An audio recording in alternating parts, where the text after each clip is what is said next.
बाढ़ की स्थिति बिहार में बनी हुई है। कुछ इलाके में बाढ़ अपना प्रभाव दे चुका है, यानी प्रभावित हो चुका है। बिहार सरकार बहुत तत्परता के साथ बाढ़ की स्थिति से निपटने के लिए पूर्व में ही तैयारी कर रखी थी। जैसे ही अनुमान लगाया गया बाढ़ की, वैसे ही बिहार के माननीय मुख्यमंत्री नीतीश कुमार जी ने अपने अधिकारियों की सारी छुट्टियों को रद्द किए, आपातकालीन मीटिंग की गई और बाढ़ नियंत्रण के लिए जितने भी अवयव हैं सारी संस्थाओं को लगा दिया गया। एनडीआरएफ उसमें बहुत महत्वपूर्ण भूमिका निभाती है। आप सबको पता है कि एनडीआरएफ के प्रति एक इतना बड़ा विश्वास पूरी दुनिया को, भारत को और बिहार को जगा है, यह सबको ज्ञात है। हमारी एनडीआरएफ की टीम यहाँ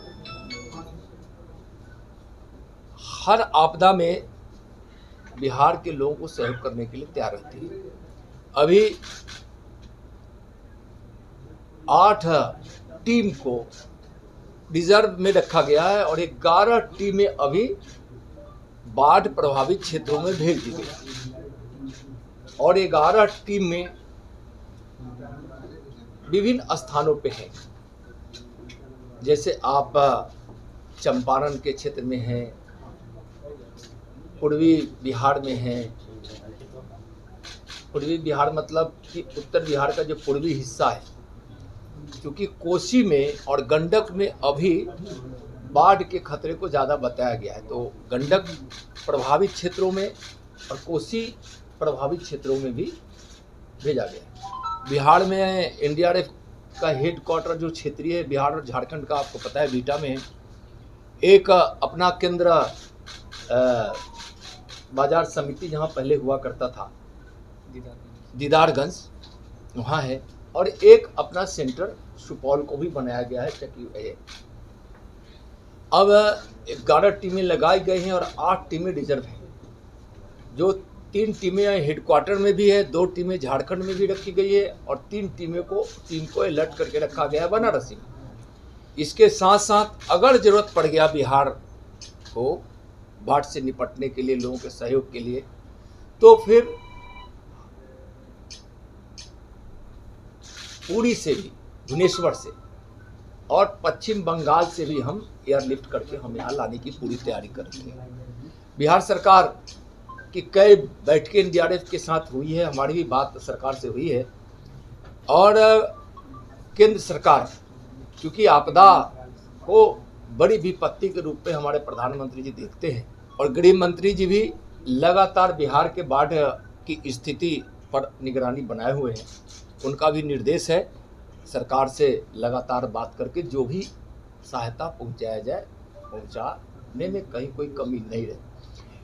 मैं स्पष्ट रूप से यह कहना चाहता हूं कि एनडीआरएफ हर परिस्थिति में बिहार में बाढ़ से प्रभावित लोगों को सहयोग के लिए, रेस्क्यू करने के लिए, यहाँ तक कि जब हमारी एक टीम जाती है तो उनके साथ मेडिकल के भी कोई ना कोई हमारे एक्सपर्ट रहते हैं।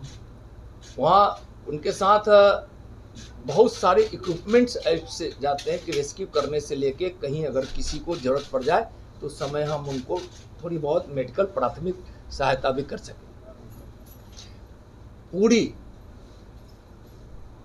सज्जा सामानों से सुसज्जित जो जरूरत होती है एनडीआरएफ की टीम। एनडीआरएफ बिहार सरकार से लगातार संपर्क में है।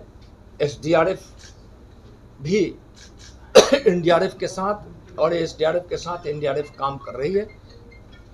मैं बिहार के वासियों को स्पष्ट रूप से यह विश्वास दिलाना चाहता हूं कि बाढ़ की स्थिति आ गई तो यह तो आपदा है ही, लेकिन उस परिस्थिति में भयभीत होने की जरूरत नहीं है, चिंता करने की जरूरत नहीं है। ऐसे समस्या है तो बाढ़ ही एक बड़ी समस्या है, फिर भी उस परिस्थिति में चिंता करने की जरूरत नहीं है।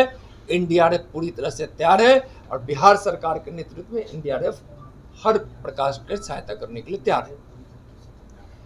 अभी आप लोगों में से एक प्रश्न कर रहे थे कि बिहार में बाढ़ की स्थिति बनती है, तो आखिर यह समस्या तो सालों साल सदियों पुरानी है।